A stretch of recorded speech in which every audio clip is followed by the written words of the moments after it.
Memetakan kasus individu sudah, konseling individu juga sedang berjalan.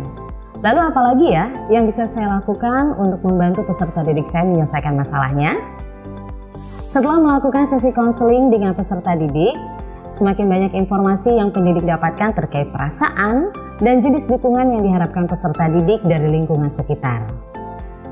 Berdasarkan informasi tersebut, Ibu dan Bapak dapat membuat rencana tindak lanjut hasil konseling individu dengan melibatkan pihak-pihak terkait, yaitu peserta didik yang bersangkutan, wali kelas, orang tua, dan tenaga ahli jika dibutuhkan. Untuk membuat rencana tindak lanjut, Ibu dan Bapak dapat menggunakan bagian analisis masalah yang digunakan sebelumnya untuk memetakan masalah. Ibu dan Bapak dapat melihat kembali kesesuaian strategi yang dituliskan dengan kebutuhan peserta didik berdasarkan hasil konseling.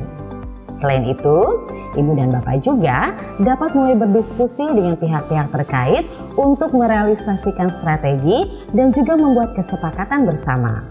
Ketika melibatkan peserta didik, pendidik dapat menggunakan lembar rencana aksi untuk mengetahui langkah-langkah yang dapat peserta didik lakukan untuk memecahkan masalahnya. Sedangkan ketika melibatkan orang tua, pendidik dapat memberikan referensi alternatif kegiatan yang dapat orang tua lakukan untuk mendukung kemajuan peserta didik. Misalnya seminar atau lokakarya yang bisa orang tua ikuti dan diskusi dapat dilakukan bersama-sama. Ibu dan Bapak, masih ingatkah dengan Ani yang sedang mengalami masalah akademik? Yuk, kita bantu membuat rencana tindak lanjutnya. Setelah sesi konseling individu bersama Ani, Bu Halimah melihat kembali kolom strategi dari bagian analisis masalah untuk meninjau ulang kesesuaian strategi yang dituliskan dengan hasil konseling. Dari poin-poin yang sudah dituliskan, Bu Halimah menambahkan poin sesi konseling lanjutan dengan tenaga ahli. Dan juga menambahkan agar orang tua Ani mengikuti seminar atau lokakarya untuk mendukung anak yang mengalami kecemasan berlebihan. Selanjutnya, Bu Halimah mengadakan diskusi terpisah dengan Ani, orang tua, dan juga wali kelas Ani untuk merealisasikan strategi yang sudah dituliskan. Bersama Ani, Bu Halimah mendiskusikan lembar rencana aksi. Di antaranya, mengikuti sesi konseling dengan psikolog untuk mengatasi kecemasannya, membuat jurnal untuk memahami perasaan diri, mengikuti pelajaran tambahan untuk beberapa mata pelajaran yang sulit, bertanya ketika tidak memahami pelajaran, mengikuti les pelajaran tambahan jika dibutuhkan.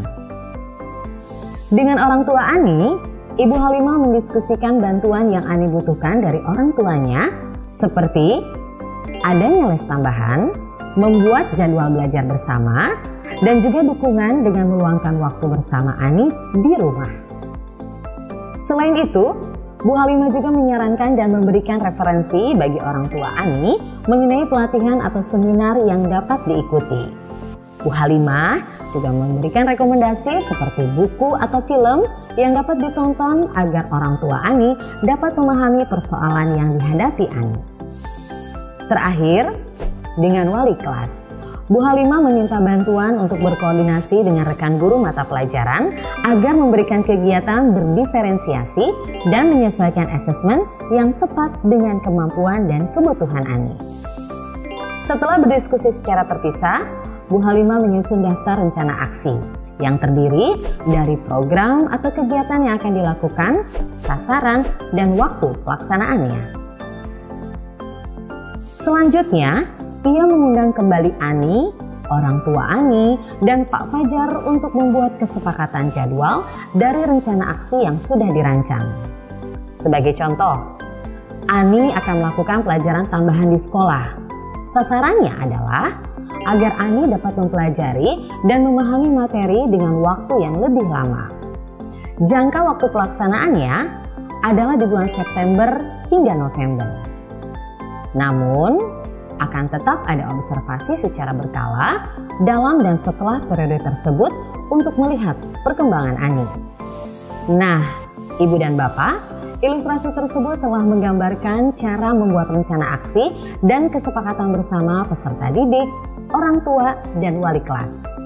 Perlu diingat, bahwa dalam pelajaran merealisasikan rencana aksi tersebut, Bapak dan Ibu perlu melakukan penyesuaian sesuai dengan kondisi dan kebutuhan peserta didik. Yuk, bantu peserta didik mengatasi masalahnya.